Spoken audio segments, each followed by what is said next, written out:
புனிதர்கள் பேதுரு, பவுல், திருத்தூதர்கள் பெருவிழா திருப்பலி பெருவிழா முதல் வாசகம். ஏரோதின் கையிலிருந்து ஆண்டவர் என்னை விடுவித்துக் காத்தார் என்று நான் உண்மையாகவே அறிந்து கொண்டேன்.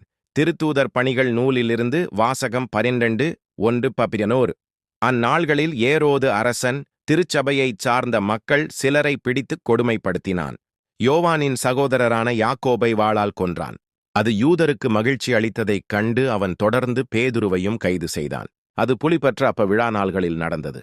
அவரை பிடித்து சிறையில் அடைத்துக் காவல் செய்யுமாறு 4 படைவீரர் கொண்ட 4 குழுக்களிடம் அவன் ஒப்புவித்தான். பாஸ்கா விழாவுக்குப் பின் மக்கள் முன்பாக அவரது வழக்கை விசாரிக்கலாம் என விரும்பினான். பேதுரு இவ்வாறு சிறையில் காவலில் வைக்கப்பட்டிருந்த போது திருச்சபை அவருக்காக கடவுளிடம் உருக்கமாக வேண்டியது. ஏரோது அவரது வழக்கை கேட்பதற்கு முந்தின இரவில் பேதுரு படைவீரர் 2 இடையே 2 சங்கிலிகளால் கட்டப்பட்டு தூங்கிக் கொண்டிருந்தார். காவலர்கள் வாயிலுக்கு முன் சிறையை காவல் செய்து கொண்டிருந்தார்கள். அப்போது ஆண்டவரின் தூதர் அங்கு வந்து நின்றார். அறை ஒளிமயமாகியது. அவர் பேதுருவை தட்டி எழுப்பி, "உடனே எழுந்திடும்" என்று கூற சங்கிலிகள் அவர் கைகளிலிருந்து கீழே விழுந்தன.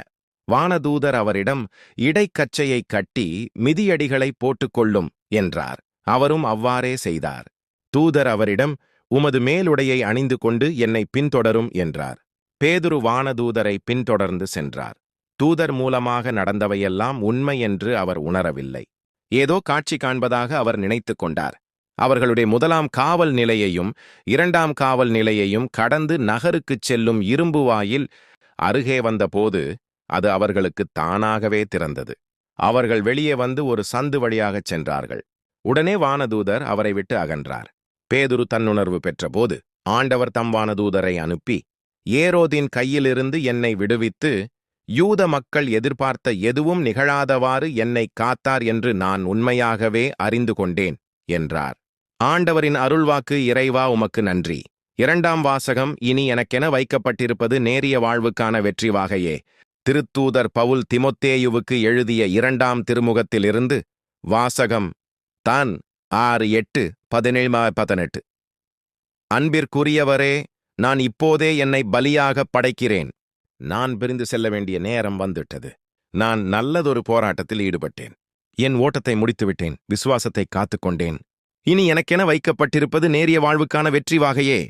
அதை இறுதி நாளில் ஆண்டவர் எனக்கு தருவார். நீதியான அந்த நடுவர் எனக்கு மட்டுமல்ல, அவர் தோன்றுவார் என விரும்பி காத்திருக்கும் அனைவருக்குமே தருவார்.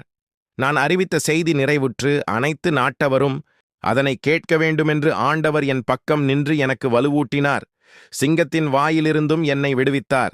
தீங்கு அனைத்திலிருந்தும் அவர் என்னை விடுவித்து தம் விண்ணரசில் சேர்த்து எனக்கு மீட்பளிப்பார். அவருக்கே என்றென்றும் மாட்சி உரித்தாகுக. ஆமென். ஆண்டவரின் அருள்வாக்கு. இறைவா, உமக்கு நன்றி.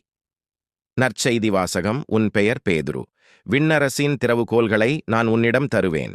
மத்தேயு எழுதிய தூய நற்செய்தியிலிருந்து வாசகம். 16:19. அக்காலத்தில் இயேசு பிலிப்புச் செசரியா பகுதிக்குச் சென்றார். அவர் தம் சீடரை நோக்கி, "மானிடமகன் யார் என்று மக்கள் சொல்கிறார்கள்?" என்று கேட்டார். அதற்கு அவர்கள், "சிலர் திருமுழுக்கு யோவான் எனவும், வேறு சிலர் எலியா எனவும், மற்றும் சிலர் எரேமியா அல்லது பிற இறைவாக்கினருள் ஒருவர் என்றும் சொல்கின்றனர்" என்றார்கள். "ஆனால் நீங்கள் நான் யார் எனச் சொல்கிறீர்கள்?" என்று அவர் கேட்டார். சீமோன் பேதுரு மறுமொழியாக, "நீர் மெசியா, வாழும் கடவுளின் மகன்" என்று உரைத்தார். அதற்கு இயேசு, "யோனாவின் மகனான சீமோனே, நீ பேறு பெற்றவன். ஏனெனில் எந்த மனிதரும் இதை உனக்கு வெளிப்படுத்தவில்லை. மாறாக விண்ணகத்திலுள்ள என் தந்தையே வெளிப்படுத்தியுள்ளார். எனவே நான் உனக்கு கூறுகிறேன், உன் பெயர் பேதுரு. இந்த பாறையின் மேல் என் திருச்சபையை கட்டுவேன். பாதாளத்தின் வாயில்கள் அதன் மேல் வெற்றி கொள்ளா. விண்ணரசின் திறவுகோல்களை நான் உன்னிடம் தருவேன். மண்ணுலகில் நீ தடை செய்வது விண்ணுலகிலும் தடை செய்யப்படும். மண்ணுலகில் நீ அனுமதிப்பது விண்ணுலகிலும் அனுமதிக்கப்படும்" என்றார். ஆண்டவரின் அருள்வாக்கு. இறைவா, உமக்கு நன்றி.